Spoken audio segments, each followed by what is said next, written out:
राहुल गांधी ने पूछा कि इस सरकार में कोई कायदे की विदेश नीति चल रही है या फिर सिर्फ अडानी नीति चल रही है, तो पीएम मोदी बोले पूरी दुनिया में हमारे नाम का डंका बज रहा है। विपक्ष इस बात को पचा नहीं पा रहा है। राहुल गांधी ने पूछा इस देश का प्रधानमंत्री क्यों एक पूंजीपति के लिए दुनिया भर में लॉबिंग कर रहा है, तो पीएम मोदी बोले देश तरक्की कर रहा है इसलिए विपक्ष जलन महसूस कर रहा है। राहुल गांधी ने पूछा कि संदिग्ध गुमनाम और सेल कंपनियों की फंडिंग के बावजूद अडानी को डिफेंस का टेंडर क्यों मिल रहा है, तो पीएम मोदी बोले दुनिया भारत की ताकत देख रही है और विपक्ष सेना को गाली दे रहा है। राहुल गांधी ने पूछा अडानी के साथ मिलकर आप देश को बर्बाद क्यों कर रहे हैं, हार्वर्ड को स्टडी करनी चाहिए, तो पीएम मोदी बोले आप और आपके साथी मिलकर कांग्रेस को बर्बाद कर रहे हैं। इस पर हार्वर्ड विश्वविद्यालय स्टडी कर चुका है। हाजिर जवाबी जबरदस्त थी, महफिल भी एकदम मस्त थी। हालांकि उन्होंने इस बात का जिक्र नहीं किया कि कैसे यूके ने मनमोहन सिंह को लाइफ टाइम अचीवमेंट अवार्ड दिया और उसी देश के सबसे बड़े मीडिया ने उन्हें दंगाइयों का सरगना कहा। इस बात का भी जिक्र नहीं किया कि कैसे यूनाइटेड स्टेट ऑफ अमेरिका ने पहले उन्हें बढ़ावा दिया, मगर वहीं की एक फर्म ने अडानी पर ऐसा खुलासा किया कि गुब्बारे की तरह फूला हुआ साम्राज्य अचानक से पिचक गया। वैसे अडानी के शब्दों में अंग्रेज लोग भारत को बदनाम करने की कोशिश कर रहे हैं, इसलिए उनकी बातें छोड़कर आइए जानते हैं इस देश की संसद में पिछले 2 दिनों में क्या क्या हुआ। राहुल गांधी ने हर एक आरोप में अडानी का नाम लिया और पीएम मोदी ने जवाब तो दिया लेकिन कहीं भी अडानी का नाम नहीं लिया। विपक्षी नेता पूछ रहे थे ये रिश्ता क्या कहलाता है, पीएम मोदी ने मानो जवाब दे दिया जिसमें उनका नाम नहीं लिया जाता है। सबसे खास यानी खासम खास होने का मतलब आप अलग अर्थों में मत ले जाइए।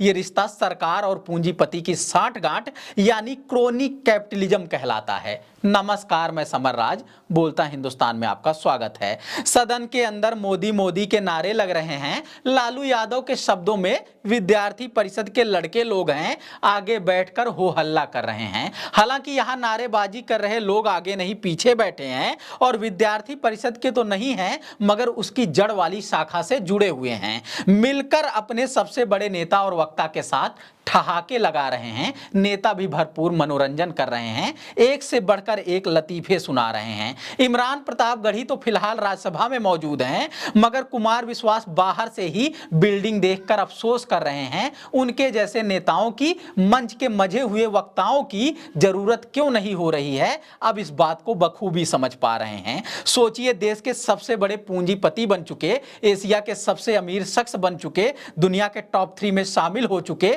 गौतम अडानी पर इतना बड़ा खुलासा हुआ है। खुद तो बर्बाद हो ही रहे हैं ये पूंजीपति, देश को लाखों करोड़ का नुकसान पहुंचा रहे हैं। जब 60 गांठ पर सवाल उठा रहे हैं विपक्ष के एक नेता, तब देश के प्रधानमंत्री दुनिया भर की बातें बना रहे हैं। एलआईसी और एसबीआई जैसी पब्लिक प्रॉपर्टी से हजारों करोड़ रुपए अडानी को क्यों दे दिए गए, इस बात का जवाब नहीं दे रहे हैं। पहले अडानी के जहाज से क्यों विदेश यात्रा करते थे, अब अपनी जहाज में अडानी को क्यों ले जा रहे हैं, ले भी जा रहे हैं या नहीं ले जा रहे हैं, इसका जवाब नहीं दे रहे हैं। दुनिया भर में जाते हैं विदेश नीति पर बात करने या सिर्फ अडानी की नीति पर बात कर रहे हैं, इसका भी जवाब नहीं दे रहे हैं। अपने देश की अधिकतर संपत्तियां और टेंडर अडानी के नाम करने के बाद दूसरे देश पर भी ऐसा करने का दबाव बना रहे हैं, इस पर भी जवाब नहीं दे रहे हैं। जबरदस्त जोक सुना रहे हैं, लोटपोट कर देने वाले लतीफे सुना रहे हैं, जवाबदेही के नाम पर सिर्फ सामने वाले का मजाक उड़ा रहे हैं। अपनी सरकार में हुए घोटालों का जवाब देने के बजाय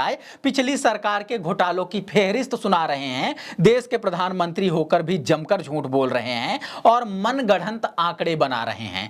कह रहे हैं कि यूपीए के कार्यकाल में विकास दर गर्त में था और हमारे कार्यकाल में हम तेजी से विकास कर रहे हैं, जबकि आंकड़ों की तुलना की जाए तो विकास दर बढ़ने के मामले में हम ऊपर की ओर नहीं नीचे की ओर जा रहे हैं। यूपीए के कार्यकाल में 8-9% तक पहुंच गई थी विकास दर और मोदी के कार्यकाल में -24% हो गई, क्योंकि निगेटिव में जाने के बाद जो विकास होगा वो पॉजिटिव कहलाएगा। इस हिसाब से आजकल ठीक ठाक विकास कर रहे हैं। मनमोहन सरकार की तुलना में विकास तेजी से नहीं कर रहे हैं, खुद अपने कार्यकाल के सबसे बुरे दौर के मुकाबले अब थोड़ा बहुत बेहतर कर रहे हैं। दूसरा सबसे बड़ा सवाल है कि देश की सेना से जुड़े मामले बेहद ही संवेदनशील और गोपनीय होते हैं, मगर इस क्षेत्र में भी उस पूंजीपति को टेंडर दिया जा रहा है जिसकी पूंजी का एक बड़ा हिस्सा सेल कंपनियों कंपनियों से आ रहा है, जिन कंपनियों का कुछ अता पता नहीं है, उनके धन के बल पर देश की डिफेंस को तैयार किया जा रहा है। सच में देश बदल रहा है और पूरा देश सवाल कर रहा है